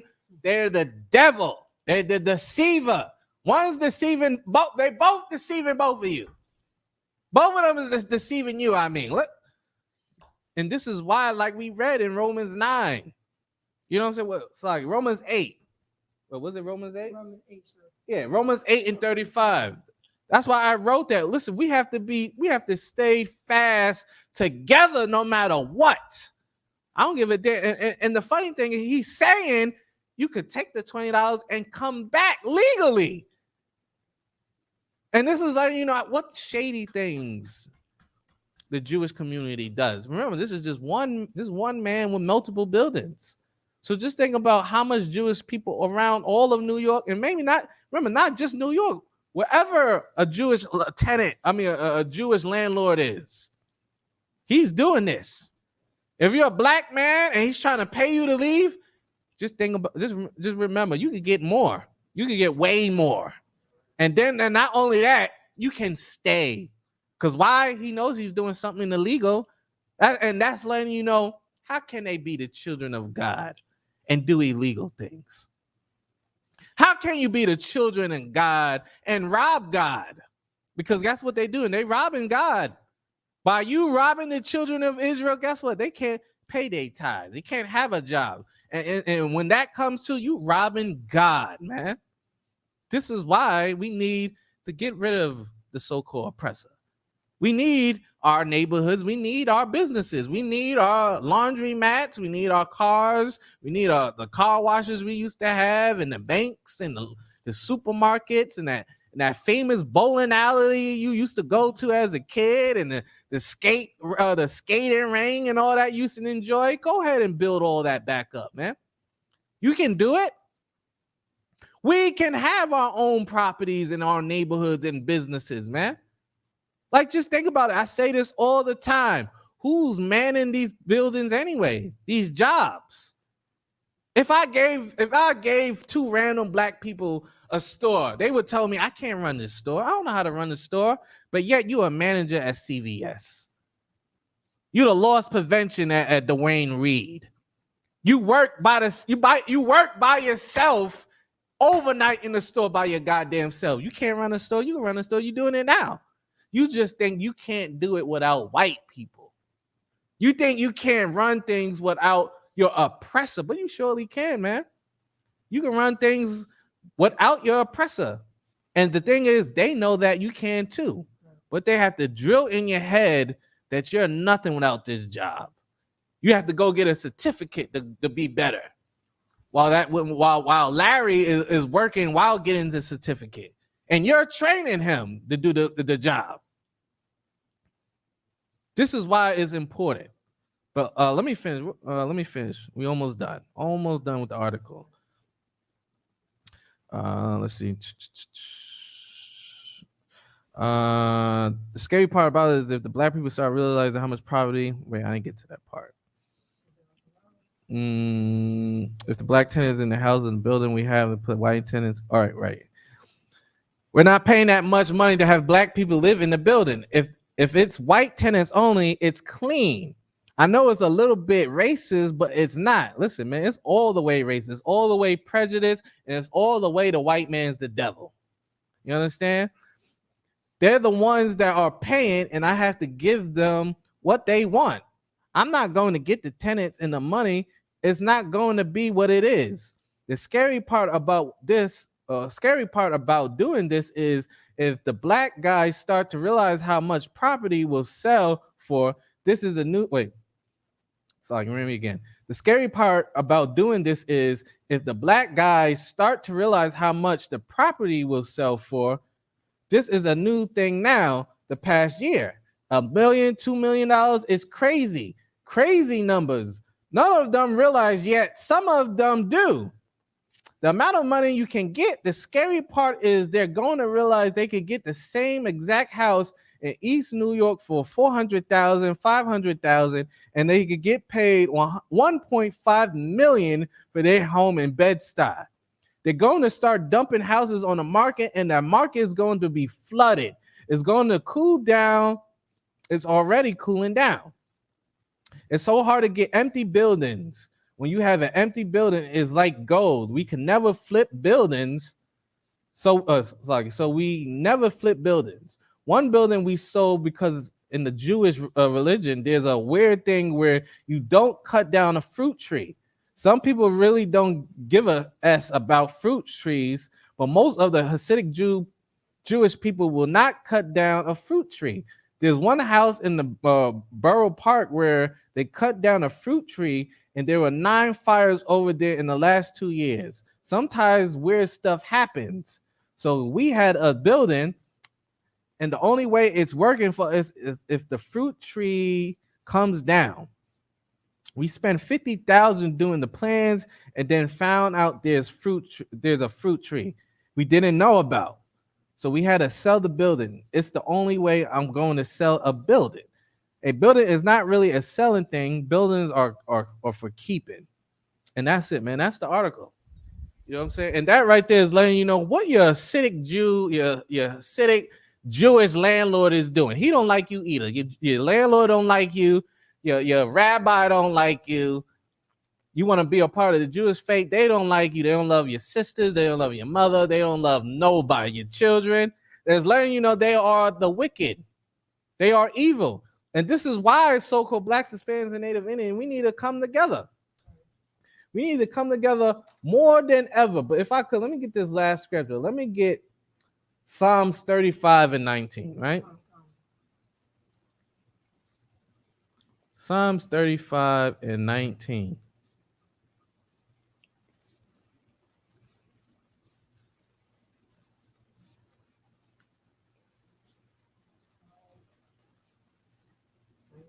Psalms chapter 35, verse 19.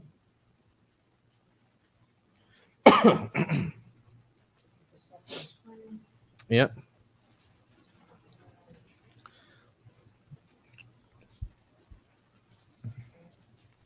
Psalms 35 and 19, when you got it.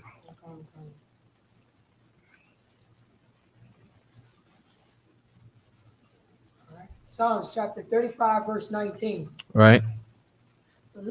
Let not them that are my enemies wrongfully rejoice over me. That's right. Keep going. Neither let them wink with the eyes that hate me without a cause. Right. It says, let not them that are my enemies wrongfully rejoice over me. Listen, don't let them rejoice over you over the wrongful things they do, man.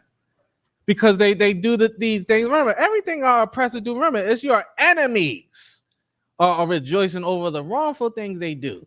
Kicking you out of your house when it belongs to you, try to and if you're agreeing to leave, they're lowballing you.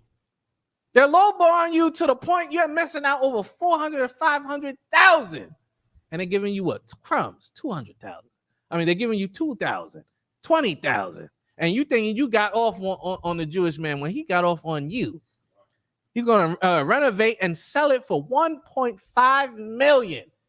Listen, if you knew your house was worth 1.5 million, would you take it for 2,000? Would you take it for 20? Would you even take it for 400,000? No, you wouldn't. But the point about this is we go through so much hatred, so much distress, so much oppression, so much depression that your enemies are rejoicing, man. But it says, neither let them wink with the eye that hate me without a cause. And they hate us without no cause, man. We haven't done anything to our oppressor. What have we done? We haven't done nothing. We've been slaves for more than 600 years, man. And it's not going to stop. Before the Atlantic slave trade, what do you think we were doing in Africa? Running for our lives. These tribes, these African tribes were killing us, enslaving us. Why do you think they were so happy to make money off us during the Atlantic slave trade, man? Because they were tired of us being in their land. But it says, keep going. Read on verse 20. Come. Verse 20. For they speak not peace. For they do what? Speak not peace. They do what? Speak not peace. They don't speak peace. The Jewish people say they're about peace, but they speak not peace, man. All they speak about is kicking you out of your apartment building, telling you are a dark woman, you're a darky. Why you want to be a Jew? Why you want to be Jewish? I can't marry you because you're black. What it says? For they speak not peace. They don't speak peace. They don't know what it is to be peaceful with blacks, Hispanics, and Native Indians, man. All they think about is evil and how they could get one up on us. They love their counterpart white people, though. I gotta make sure he's fine in his building. Why? Because he pays the rent. But that's our building. That's black people's buildings, man. But it says they speak not peace. Keep going. But they devise deceitful. They do what? Devise deceitful matters against them, right? That are quiet in the land. Right. And that's what they was doing. That's what this Hasidic Jew was doing. That's what all our oppressors do, man. But they devise deceitful matters against them that are quiet in the land. We just want to go to work, do our 9 to 5, come home, lay with our wives, play with our kids. On the weekend, we go chill and relax. Even though it might be wicked, I don't want us to smoke weed and murder and have sex and prostitute. We shouldn't be doing that. But if we're doing that, guess what? We're not trying to do anything. We're not trying to bother nobody. We're trying to keep to ourselves doing wickedness, sadly. But what they do, they're trying to be deceitful. Deceitful matters against them that are quiet in the land. They trying to kill us while we're just trying to enjoy ourselves, man. You're gonna get stopped and frisked while you heading out to the club with your boys or with your girls. And what's gonna happen? They're gonna do deceitful matters against you. Your headlight was out. I mean, your tail light was out. What? My tail light ain't out. Oh, I'm gonna write you a ticket for speeding. You said you stopped me for my tail light. You know what? You're talking too much. Put your hands up. Get out the car. They do deceitful matters. Paradazar. Salakia, sir. I just want to play basketball. Right. That's what I want to do. I just want to play basketball. I'm just want to play basketball. And I'm just posting stuff up online. Right. We just standing here in front of the building, man. I'm right here on my stoop. What's going on? You can't be out here. Well, I forgot what they call that. Oh man. Loitering. Huh? Loitering. Right. That's one. There's another one. No. There's something else. When I forget what it is, man. It's when like let's say if it's a group of us just chilling on just chilling. Yeah. Like if we was outside the building chilling and the police rolled up on us, I forget the technical term, but we're not supposed to do that. I know it's a Jim law. I know it's a Jim Crow law. I know it's a goddamn slavery law that 3 or 4 more brothers and sisters can't be in front of a place, right. But the police have a technical term for it. You know what I'm saying? We can't do that. We can't just be in front of a building. We can't do anything without them being deceitful. Can't do anything. And remember, it says them that are quiet in the land. We don't do nothing, man. We to ourselves. Remember how it was with Jacob and Esau. Jacob was a man of the tent. He ain't want to do nothing. But Esau, he was a cunning hunter. He was out there hunting and fishing and doing what a hunter does when we was in the crib chilling. Keep going, Prathazah. Read verse 21. Okay. Verse 21. I think I had. Oh, yeah. Verse 21. Right. Yea, they open their mouth wide against me and say, Alpha, our eyes have seen it. Wait, say it again. Read it again. What's that? Okay. Verse 21. Mm-hmm. Yea, they open their mouth right wide against me. Right. And say, Alpha. Aha. Oh, no, aha. Aha. Mm-hmm. Aha. Our eyes have seen it. Right. Listen, and that's letting you know that listen, they don't care about blacks, Hispanics, and Native Indians, man. They'll do whatever in their power. It's like 1 second. They'll do whatever in their power. Wait, it's like type 1 second. It's like 1 second.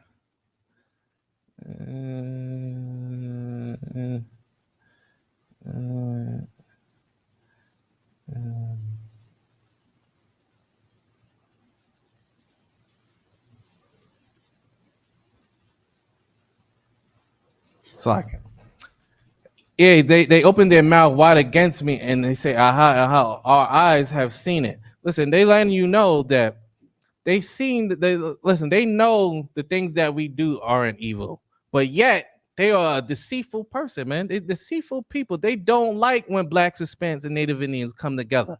They want us to be in turmoil. They want us to be just at the bottom, man. Just like how we read in all these articles and all these other things. They don't care about blacks, Hispanics, and Native Indians. But yet, blacks, Hispanics, and Native Indians, guess what? You invented most of these things that people are using right now.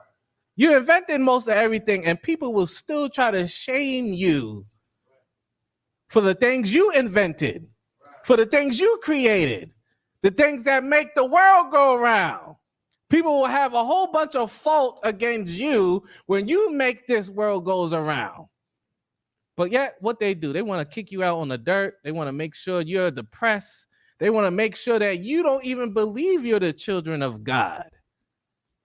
You understand what I'm saying? Peraza, you have something to say? Oh, yeah, on Comic-Con, we have a comment Mm-hmm. about MV. He said a white person found Apple. It's a white person found an Apple. I see that MacBook. So I guess he's trying to say because I have a MacBook. You know what I'm saying? I'm talking bad about the white man, but you have a MacBook. Yeah, nigga, I have a MacBook.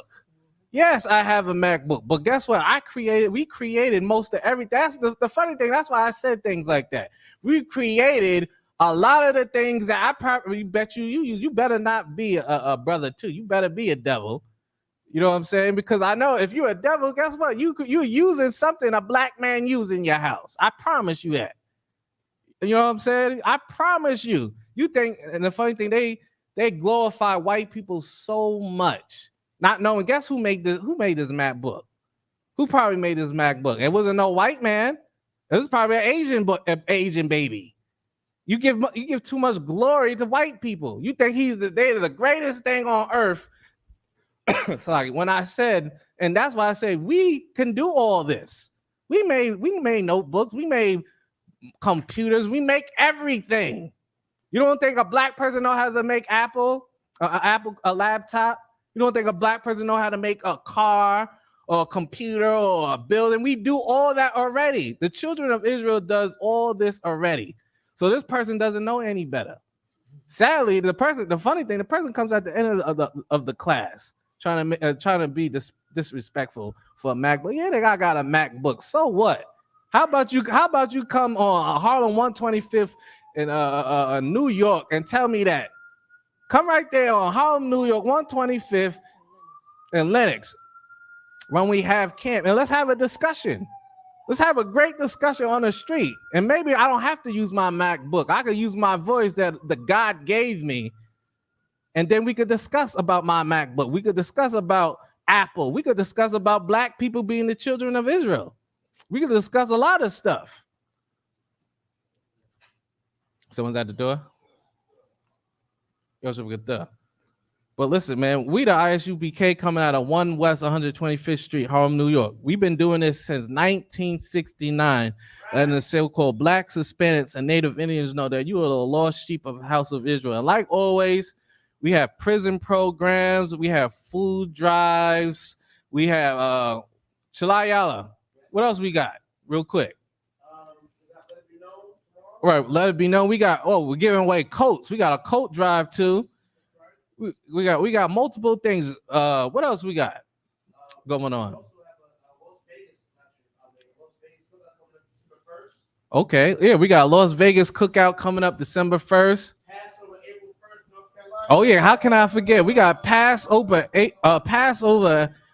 April 1st, North Carolina, man. Where is that in North Carolina again? You remember?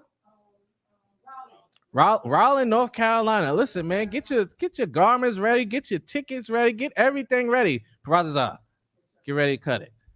Get all that ready because we're gonna see you there, man. As always, Israel Shalom.